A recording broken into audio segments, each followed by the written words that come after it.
Pastor Josh Howerton of LakePoint Church in Texas is facing backlash after delivering a misguided attempt at humor during a recent sermon. His suggestion to future brides to unquestionable obeyed obedience to their husbands on their wedding night has drawn widespread criticism for perpetuating harmful gender stereotypes and minimizing female agency. While intending as a joke, Howerton's comments highlight deeper issues within evangelical culture, including the normalization of patriarchal attitudes and the disregard for women's autonomy. Let's explore why this joke isn't just unfunny, but also indicative of a larger problem that needs addressing within religious communities. The story is from the Friendly Atheist by Hemant Mehta, published on April 3rd, 2024. Helen, I'm coming to you. When I look at the story, I smell a bit of patriarchy in the air, you know? It stinks. Yeah, it does. It does. When you read it, tell me about what some of your thoughts were. Okay, we are living in 2024, everybody, okay? We need to get over this purity culture bullshit, please. Oh my goodness, because this comes out of purity culture. Because when you can make casual jokes about sexism and not doing it in a way to criticize it, it's a problem. When I was reading this article, one of the things that kind of struck out to me, that this quote kind of stuck, because that's something that Matt Driscoll once says that we have talked about on the show before. He said sexism was on display, and he basically said that a woman's job for penises was a place for them to be parked. So that's our role, everybody. And this just seems to be a thing that happens in evangelical circles. And they can call it a joke, and because then he said, well, you didn't understand the complete context. But then you read the whole context, and you're like, that did not improve your argument, man. It kind of made it worse. And also, if you have to explain a joke to somebody to get it, and to explain away the sexist opinion people brought about, they can go, that was sexist. They're like, well, no, wait, let me explain why it wasn't sexist. But then through the explanation, it's still sexist. It's not saving you. And you're right. When you explain a joke, it's just not funny. No, because then I'm like, oh no, that didn't work, did it? So, and I think the problem is that he's saying it's a joke, and whatever. I don't get evangelical humor apparently, so maybe I'm too atheist for that, but maybe. But problem is also too is that this is just we keep talking about the sexism that happens in culture, and not only just in evangelical cultures, but we're going to talk about later, abortion, and that's the reason why, because now this doesn't just have implications within evangelical circles. This is now created in a wider context, because again, this is the attitude that our job as women is to do what man want. Stand where you're told to stand, wear what you're told to wear, do what you're told to do. You don't get a voice. And and we all know that her pleasure and her ability to have a sexual experience as a sexual human being, that doesn't get to be part of this. So it just reeks of this patriarchal, I have a penis, so I get to say what's going on. Good for you. But it also, because it is now, it's not so funny anymore when these things are actually affecting people of all different religions, all different backgrounds, secular people, just being a person that owns a vagina. So that's the wider context of this that makes it so disgusting. It's not funny when sexism affects half the population in this country. So, I got Yeah. problems. Yeah, no, you're right. Especially from another person who happens to own the vajayjay and thinking that my vajayjay is The just a JJ place. solidarity. Yeah, vajayjay solidarity, and it's just a place just to park a certain organ. Wow, really? And I think that Infidel, you found some information from a favorite YouTube commentator, if you can call him that, Jesse Lee Peterson, and his hidden, and some of his problematic. Well, let's just keep it a buck. Audience, Jesse Lee Peterson, if you're not familiar with this person, has been saying problematic things for an extremely long time. But it seems like that he recently had a conversation about certain things not being natural that kind of goes along with the story. And Infidel, I kind of would like for you to expand on that if you could. Yes, as soon as I heard this guy doing his thing, talking about just stand there and wear what he tells you to wear and do what he tells you to do, and you'll make him the happiest man in the world, after throwing up in my mouth, I immediately thought of Jesse Lee Peterson because it seemed like it was right up his alley, and I could see this guy having the same conversation because this Jesse Lee Peterson was having a conversation with 3 other people. I don't remember who they were, or maybe it's just I tried to forget. And they were all talking about how it is unnatural for a woman to have an orgasm, and that they're like, do you think it's real? Do you think they really have it? And Jesse Lee Peterson, it's unnatural. They're if they do, they're trying to act like a man. That's not natural. And I'm just sitting here thinking, okay, so I'm sitting here listening to 4 guys brag about how incapable they are at pleasing anybody in bed. Gotcha. Check. Right. Understood. Oh no. Oh, what the fuck? I mean, really? No, honey, that's not how it's supposed to go.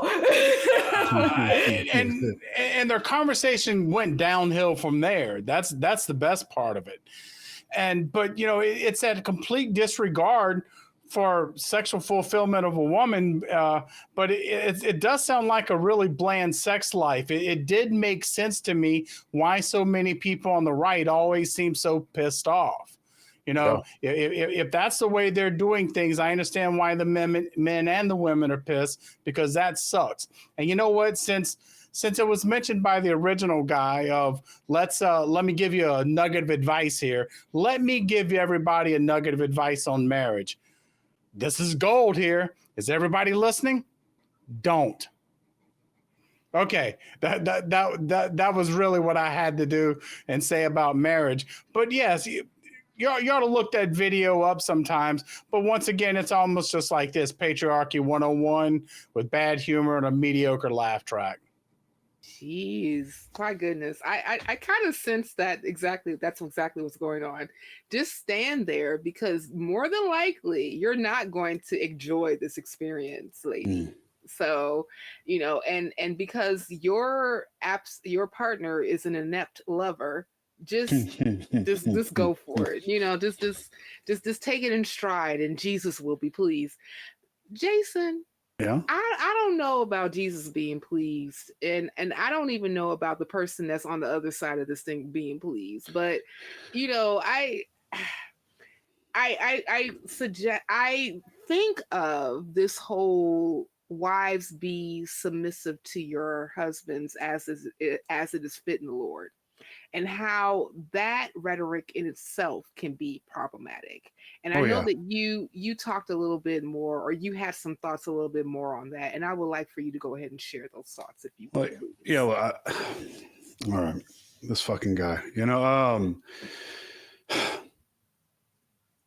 so this isn't a joke. What he said wasn't a joke. People tend to say, "Oh, I was joking," to cover up them telling the fucking truth about themselves and what they're trying to peddle and fucking sell these fucking people. So, it's while it's disgusting, it's not surprising. Having grown up in a church and a household and like a general culture that supported and supports this type of mentality, it's nothing new to me. Man is the head of the household. The man is the ultimate authority. The conditioning that the woman must submit to the authority of the man, and the man submits to God. Again, we see that socially driven priming that conditions people, and women specifically in this situation, to choose authority over autonomy, over self-care, over integrity, over dignity, because that is what one sacrifices when you adhere to and permit this shit. You sacrifice your dignity. They sign away their autonomy. Instead, they end up they sign it away because they're trading it for like a vacuous promise from like a life free from scarcity and metaphysically, spiritually, physically, But instead, they end up abused, and like a baby sack or baby purse whose purpose is to obey, pray, fuck the pain away, whatever, It's a heteronormative, sexist fucking thing, and it's not funny. It's what he's doing. It's a psyop. That's all it is. It's psychological. He's saying what he really fucking means, but in a playful way, and that makes it easier to digest, and it makes it easier for you to soothe your dissonance. It's like, oh, them's the breaks. That's what the pastor said. Ha ha ha. Now do what I say. And I think it's fucking sad that these fucking pathetic men can't make their partner come. And I think it's sad. And, I have a few things that my partner likes about me, but if I'm good at anything, it's understanding what makes my partner happy. And that's about all I'm going to say about that. And it's sad that you have 4 men on a panel talking about how they don't know how to make their partner happy. So I don't know, Cynthia. I think what we're seeing here is a bunch of fucking dudes who call themselves alpha males online. And it's interesting, again, being a guy who gets punched for fun and for money. There's really no need for me to walk around and be, I'm an alpha male. I mean, I don't even know what the fuck that means, but generally it's these weak fucking guys who don't even know what a fucking orgasm is, much less how to give one to somebody else. I don't think that's very fucking alpha to me. And the fact that you're doubting it kind of shows how fucking pathetic you are. So that's about all I have to say about that. Fuck this guy and anybody else who talks like this. So back to you, Cynthia. Thank you. Jason's wise words. Fuck this guy. That's so interesting that you brought up this whole narrative about the alpha male, right? Mm-hmm. And no, I've heard specifically from people who are self-proclaimed manosphere people that, they are alpha males and they have to announce this to everybody in the world. And I'm wondering to myself, if you are an alpha male, do you really have to do this? And I'm even thinking that, are we really saying that you have to announce that you are an alpha male, or are we just really espousing purity culture? Mm-hmm. And or Helen, purity toxicity? What do you say about that? Well, because it is. We were just like this little exchange within the joke. I'll read this because this also, it speaks to how sex is an exchange, is a transaction. It's not actually something that should be shared amongst equals, which is purity toxicity in its finest. So basically, what he said was, guys, when it comes to her wedding day, she has been planning this day her entire life. So here's what you need to do. When it comes to that day, just stand where she tells you to stand, wear what she tells you to wear, and do what she tells you to do. You'll make her the happiest woman in the world, okay? And then for the ladies, he says, when it comes to his wedding night, he's been planning this day his whole life. So just stand where he tells you to stand, wear what he tells you to wear, and do what he tells you to do. And you're going to make him the happiest man in the world. Now, this reeks so much of gender roles and everything has to be a transaction between couples. Like, what if your partner really wants to get involved in the planning? And that's the way my when me and my husband planned our marriage, our wedding day, we were both actively involved. And guess what? We're both actively involved in our sex life. And it is not about like, a tit for tat kind of thing, because that's what a relationship of equals is like. You communicate and you talk about the things you'd like to do with each other, both in the bedroom and outside of the bedroom. That's what normal relationships do, healthy, normal relationships. But the thing is, though, in these evangelical, and especially in church, just in general, like from the Catholic Church all the way down to Fundy, whatever, pick a religion, everybody. Pick your religion. There's some toxicity there. I guarantee it. So, but this is the problem, is because you are confined to your role. This is the thing that you're supposed to do. And that's a problem, because there's lack of real sex education, not just like the birds and the bees stuff, but like what consent looks like, what having positive sexuality looks like, talking about, how to have effective communication about sex. That's the thing that's lacking. We can tell people all day, like penis, vagina, don't use protection. You want to have a baby. This is how babies are made, blah, blah, blah. Like we can have that scientific conversation, and it's a good conversation to have.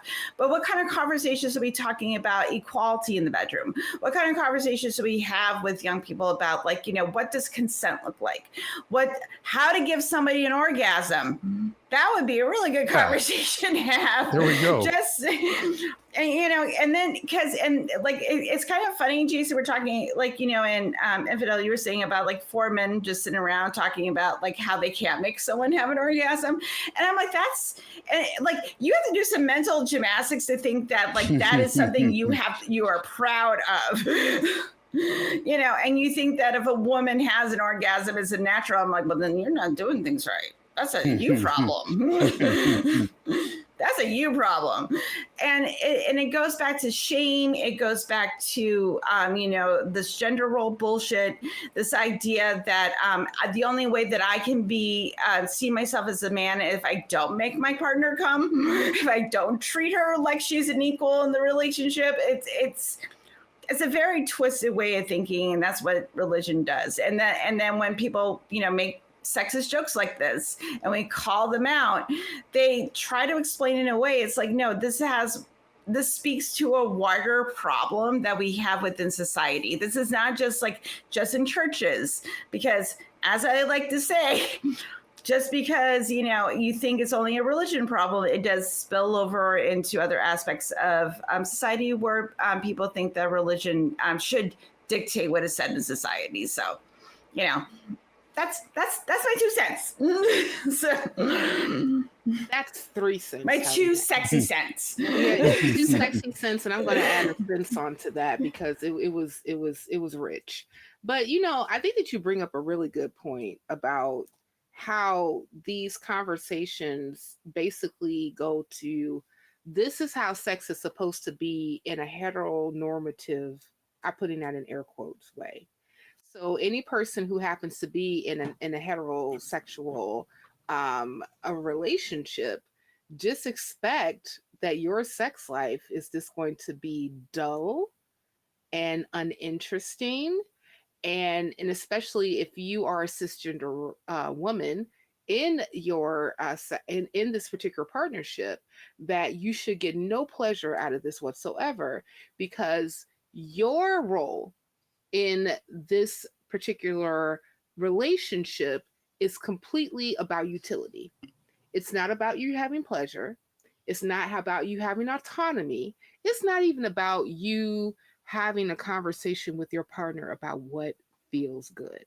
And I find that so problematic. I find it problematic that, us as who, because all of us are, parents, right?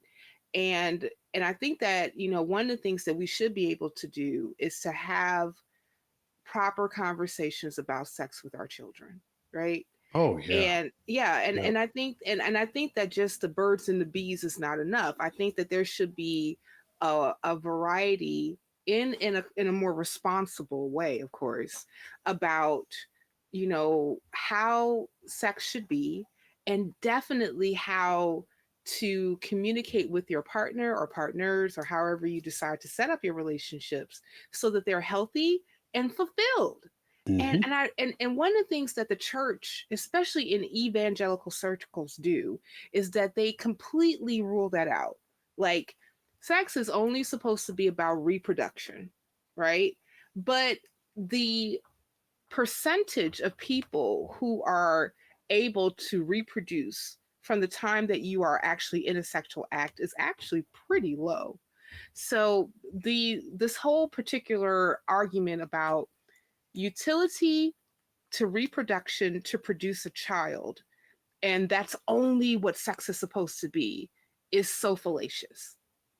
Because us as human beings engage in sexual activity not necessarily to have children and to survive the species, but also because it feels good. At least it's supposed to. Mhm. But when I listen to Mr. Howerton or Pastor Howerton, that's not what he's espousing. And definitely when you're talking about Jesse Lee Peterson, child, listen, I don't even know who would want to touch that person with a 10-foot pole. My opinion, and I'm sticking to it. But guys, I'm just like curious to get like our final thoughts when we're actually thinking about this whole conversation. Jason, I'm going to start with you, and then Infidel, and then Helen, if you can round us out. I think these guys are just they're just fake daddies. They're just bad doms. That's what they are. So in order to understand, a good sub dom relationship, you understand that like the submissive one in that relationship has all the power, and their needs are the ones that need to be met to be a real good fucking dom. Um, of course, I don't know much about this, but it just sounds like to me these guys want to have it's like this is typical of these alpha male men. They want to have this label, but they don't want to put in the fucking work. If you want to be a bad motherfucker, you want to be the daddy, you want to be that guy, that the person who's supposed to be submissive needs to be a puddle of goo after you're done, overly satisfied to the point that you're kind of putting your own satisfaction off to the side. That's the thing. And these guys just have it all wrong. They're fucking pathetic. What they need to do, you come to the gym, 7 a.m. Tuesday, Thursday, and then 6 a.m. And come to fight camp. Come wrestle with some shirtless, queer, angry dudes, and let me rub my fucking body on you and hold you down for a while, and then see how much of a dom daddy you really are. So that's all I Challenge gotta say about that. accepted. That's Thank what you. I'm talking about. I need some private time now.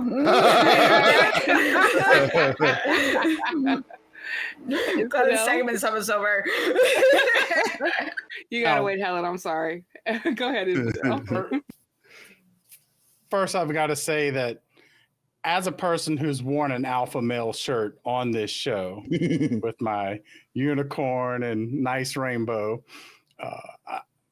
recognizing what it means to be a real alpha male. Yeah, this is a joke. This is absolutely absurd, and it is a little ironic that these 5 examples are exactly the opposite of what they want to present themselves as. Where they're trying to say they're one thing, but they're in no way, in fact, they're advertising they're quite the opposite. But Helen hit a really important point, and that was consent and educating consent. And that's one thing that the evangelical world just simply doesn't allow the concept of consent to be discussed, because to discuss consent, you would have to allow them to do things that you're saying are wrong. To me, I look at it and go, if my child got married to somebody and had never had sex with them, I would consider that a failure on my part to properly communicate and raise them to understand that you need to know who and what you like and what you're compatible with and what you would enjoy, because just signing up and going, okay, I'm going to go stand over here and wait for follow instructions, that sounds terrible. So I hope that this excuse of, this is a joke. Yeah, okay, great. A joke? No. we're way past the patriarchy being a joke. It's something that we see time and time again, the consequences of that type of behavior. Indeed. And Helen. So what I want to say to that is one of my kids had told me that, Mom, I'm really glad that you're sex positive, but I really wish you weren't so sex positive. I tend to be embarrassing. And I think that's a goal. Like, be embarrassing. Like, be so sex positive, your kids are going to be like, oh my God, you're grossing me out. Stop. Like, I think that's a great goal for everybody, because if you don't, you get these mofos over there that think that if I don't please my partner, it's perfectly okay for me not to please my partner, because they are just a receptacle for my needs. And this speaks also to this is another conversation we can have, but it doesn't go with the physical. This also has to go with the emotional and the mental, that you are not responsible for the well-care of another human being. You are a supporter for the well-care of another human being. And what happens is that just like with sex in these circles, your job is to perform a role. And if your job is the receptacle, you are the receptacle. And if you are the person that is supposed to give it all of it, then you are the person that give all of it, and you don't have to take any personal responsibility for anything that you do. So, this is something that we should all take a moment to think about. And fight against, because it's toxic and bad, and it's not going to help our society progress forward, especially all the things that we know now, living in the 21st century. I don't want to live in the 2nd century, but thank you very much. Correct. I don't either. But, guys, I just want to say that ultimately the responsibility or the response to Howerton's sermon highlights the pressing need for greater awareness and also education around issues of gender and sexuality within religious institutions. It's not enough to simply condemn his words. We must actively work towards dismantling the systems of oppression and inequality that allow such harmful attitudes to persist. Only then can we create truly inclusivity and equitable communities where everyone feels valued, respected, and empowered to live their truth. And what we want to empower you to do, dear viewer and listener, is to click here for more nonprofits.